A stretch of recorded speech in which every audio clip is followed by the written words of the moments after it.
hombre debe tener respeto por el bien de los demás.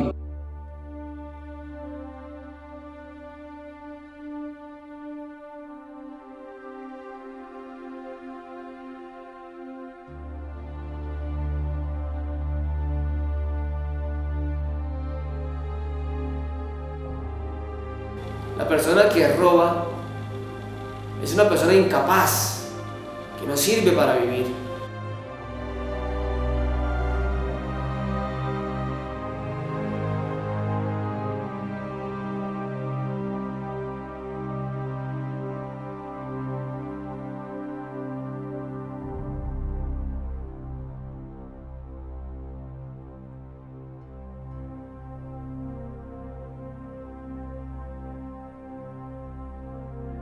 Toda relación sexual que se tenga en el matrimonio con otra persona está, como te digo, por fuera de lo que Dios ha establecido.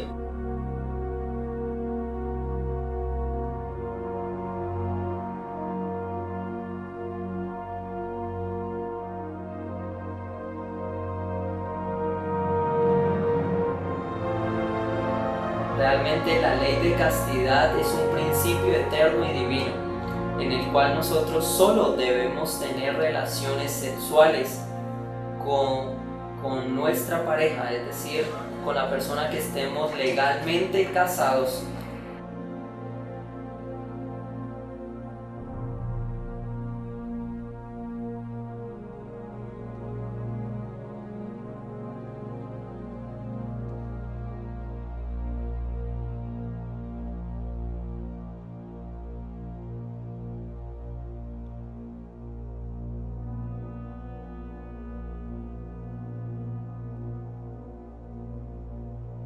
Dios nos hizo libres y en esa libertad a cada una de las personas debemos verlo como un igual.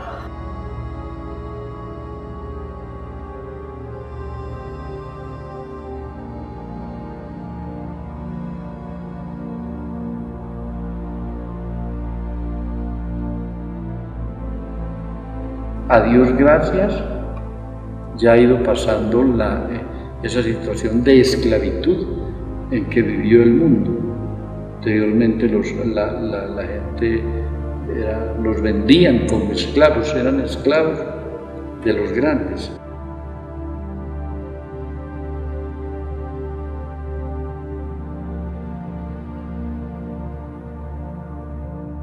Que es la abolición de la libertad del hombre, y el hombre por naturaleza es un hombre libre.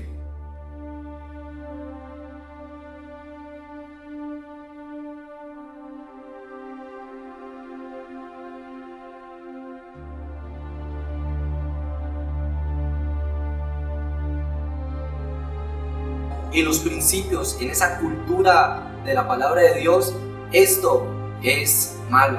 Se le llama esclavo, pero ella no es esclava a la fuerza, sino por una necesidad que tiene.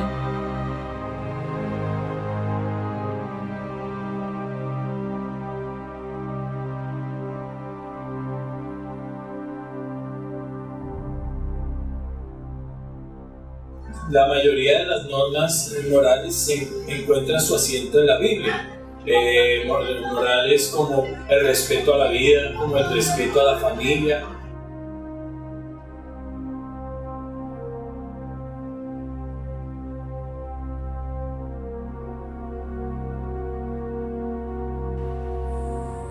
No hay cambio en los 10 mandamientos.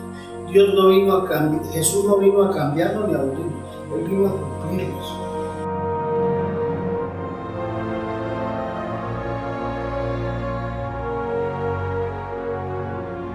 Todos los mandamientos siguen rigiendo.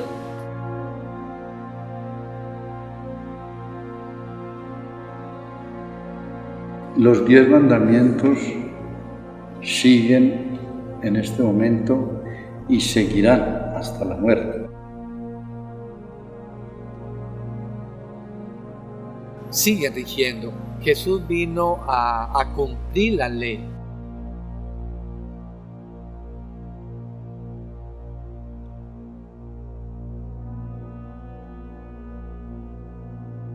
Lo que Jesús vino a hacer, como con sus mismas palabras, Él no vino a cancelar esos mandamientos, sino a ampliarlos.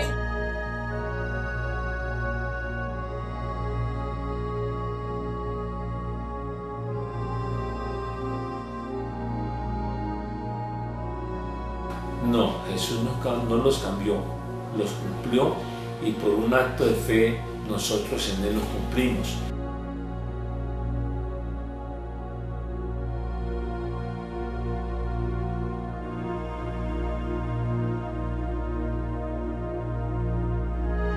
Los 10 mandamientos fueron creados en un momento en el cual la gente quería hacer lo que quiera.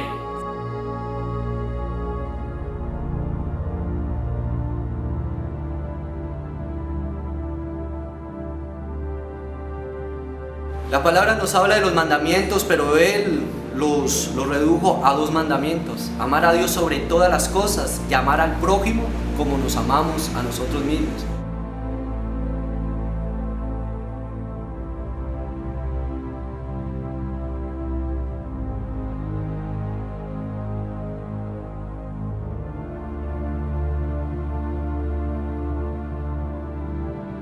Si hacemos esta clase de cosas, entenderíamos que los mandamientos son más de 10.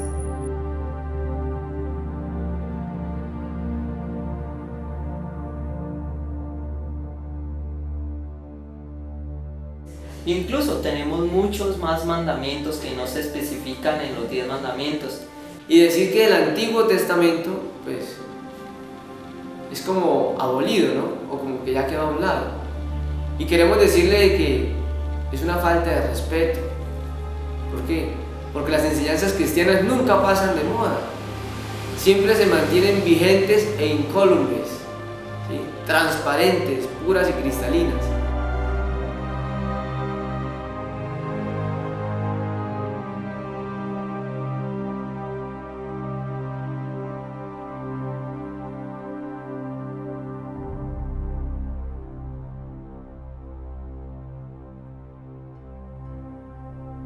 ...100% Dios. Dios es Padre, es Hijo y es Espíritu Santo. Son un solo Dios. No es que sean una sola persona, porque son 3 personas diferentes. Jesús es Dios. Jesús es Dios. Cuando se habla de Jesús, Jesús hace alusión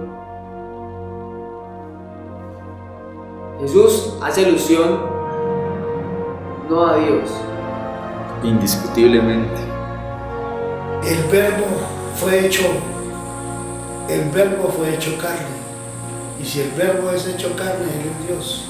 Jesús es Dios, es el Hijo de Dios, como dice la palabra. Jesús es la plenitud de toda la deidad. Jesús es el Hijo de Dios. Bíblicamente sí.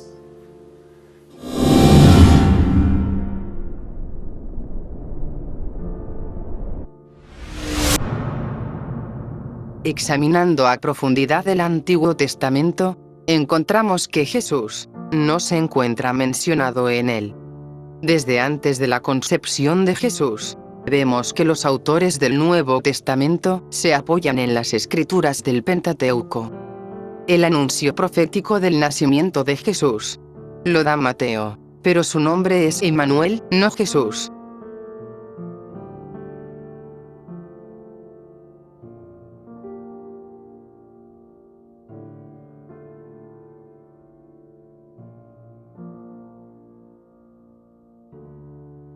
Mateo se basó en Isaías, pero el capítulo 7 de Isaías narra una profecía dada al rey de Judá.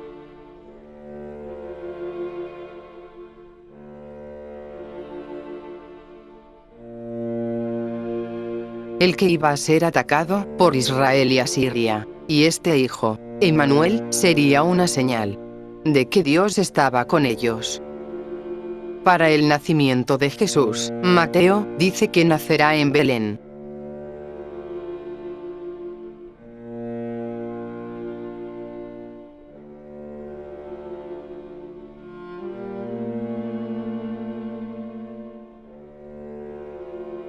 Pero este profeta habla sobre un libertador del yugo del imperio asirio.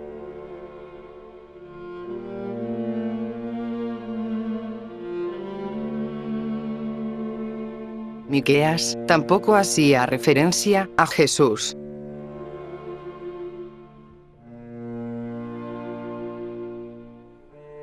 Para la huida de Egipto por causa de Herodes, Mateo cita: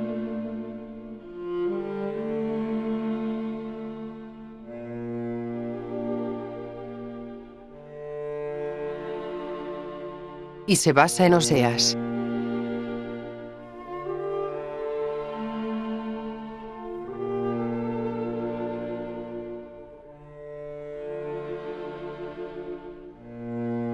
Pero no es una profecía para Jesús, habla del pueblo de Israel, que fue sacado de Egipto. Para la muerte de los niños a causa de Herodes, Mateo dice: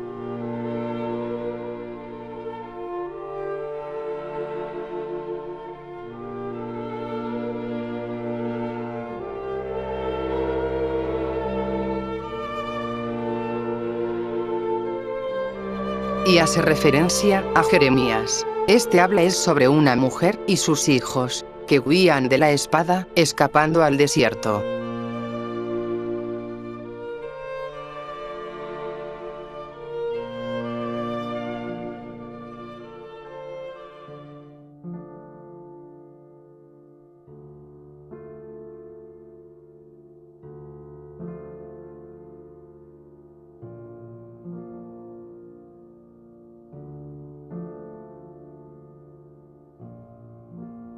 La matanza de los inocentes no está registrada en la historia de los judíos, romanos o griegos de ese tiempo, y no se encuentra en ninguno de los otros libros de la Biblia.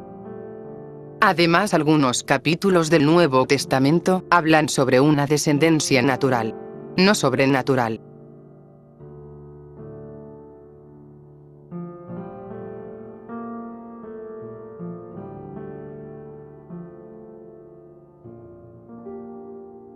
La historia nos muestra que Jesús no fue el único Mesías. Existieron siglos antes, muchos otros como él, y con unas similitudes muy marcadas.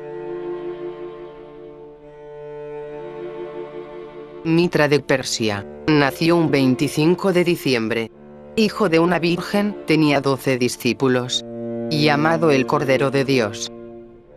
Buda de India nació un 25 de diciembre de una virgen, anunciado por una estrella, y caminó sobre las aguas. Atis en Grecia nació un 25 de diciembre de una virgen, fue crucificado, resucitó entre los muertos, y sus discípulos fueron bautizados por su sangre. Horus de Egipto, nacido de una virgen, anunciado por un ángel.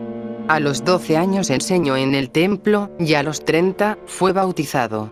Al morir crucificado fue sepultado, y resucitó al tercer día. En Roma, los paganos celebraban el día 25 de diciembre, con el Natalis Invicti, el nacimiento del sol invencible. Y su símbolo del sol fue Mitra, cuyo culto había sido introducido en Roma.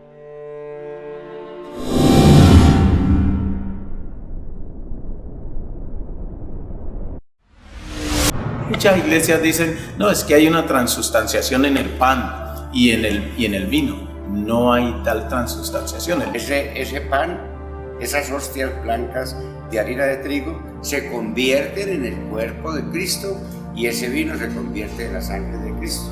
Entonces no es un símbolo, sino que es una realidad. Eso es lo que la teología llama el fenómeno de la transubstanciación, pero nunca el pan y el vino se convierten en carne y sangre. No es simbólico,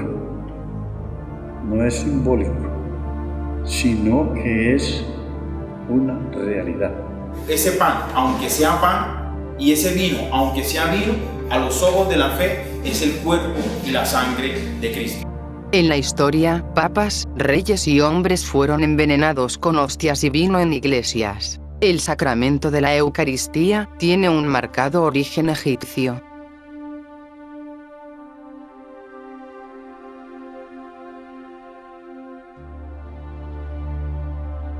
En los misterios de Dionisio, comían la carne de un toro o de un cabrito.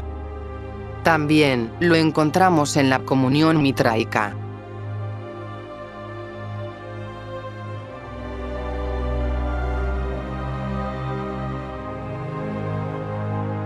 Los colonizadores españoles que estaban evangelizando se encontraron en aprietos con la transubstanciación. Los aztecas ya comían la carne de Dios y tomaban su sangre mediante un sacrificado humano.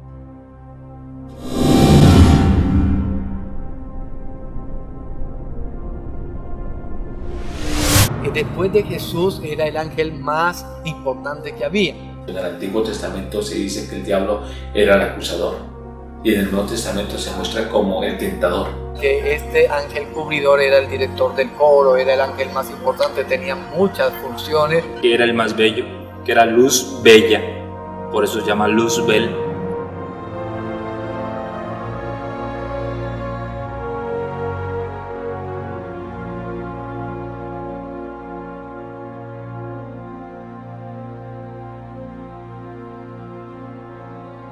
Pero este Lucifer se creyó o quería creerse mayor que Dios.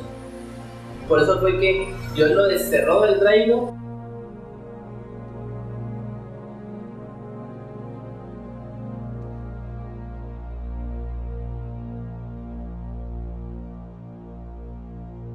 Isaías 14, en Ezequiel 28, nos habla de la posición que tenía Lucifer.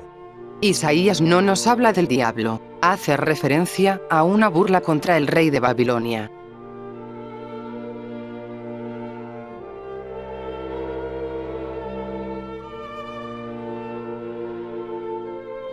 Y Ezequiel se refiere al príncipe de Tiro, también lo llaman querubín, que significa protector, ya que el rey de Tiro era un protector de su país.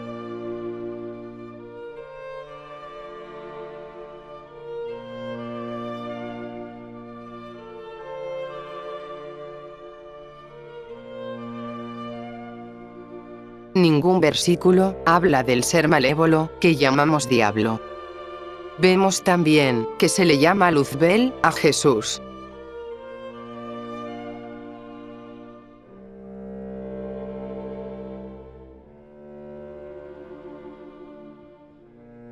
La Biblia pues no habla del diablo en el cielo, porque el diablo está en un lugar que se llama la Gehenna, el infierno.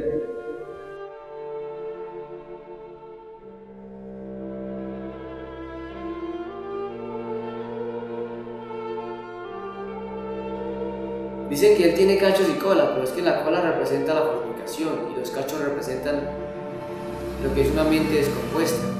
Entonces, en vez de tener aureola, tienes cachos. Que si crees en Dios, debes creer en el diablo. Existe el diablo, existen los demonios, existe todo eso.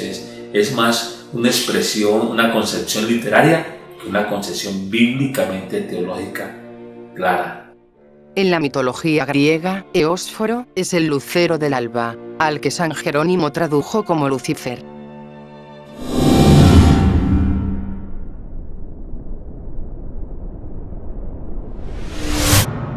Los sacrificios humanos fueron practicados en las más importantes culturas antiguas. Se mataba a las víctimas ofreciéndolas en anatema para apaciguar la ira de los dioses. Se hacían en señal de homenaje o expiación.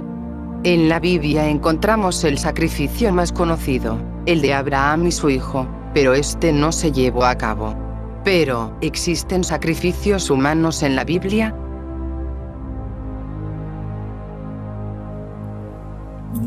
De acuerdo a Jefté, sí pidió sacrificios humanos, no pidió sacrificios humanos. Entonces, cuando venimos a escudriñar las Sagradas Escrituras, entonces nos encontramos una clave. Hay una clave en lo cual la Biblia especifica y dice que Jefté le hizo voto a Jehová que cualquiera que saliese a la puerta de la casa, él los sacrificaría en holocausto.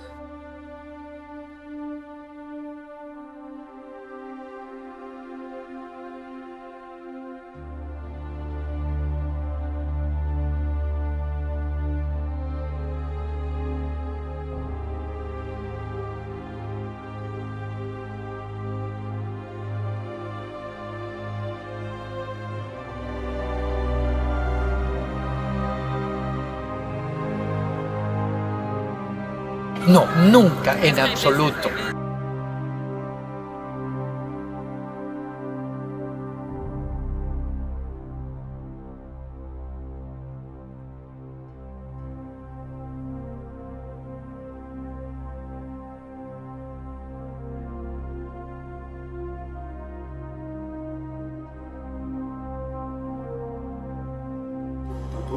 La divinidad nunca se ha valido de eso.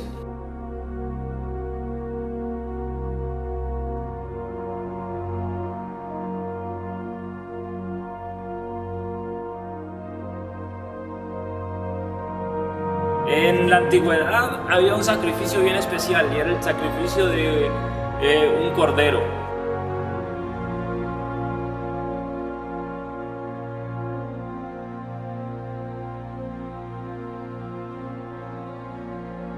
Nunca mandó a matar, bíblicamente.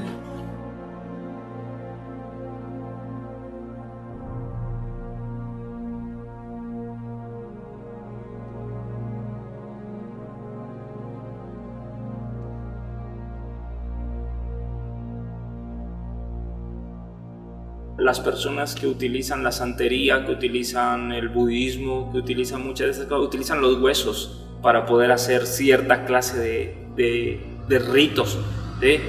Y dentro de estos ritos el hueso tiene un significado para el lector de la Biblia, para el que profundiza a través de la Biblia se da cuenta que el hueso es tipo de pacto.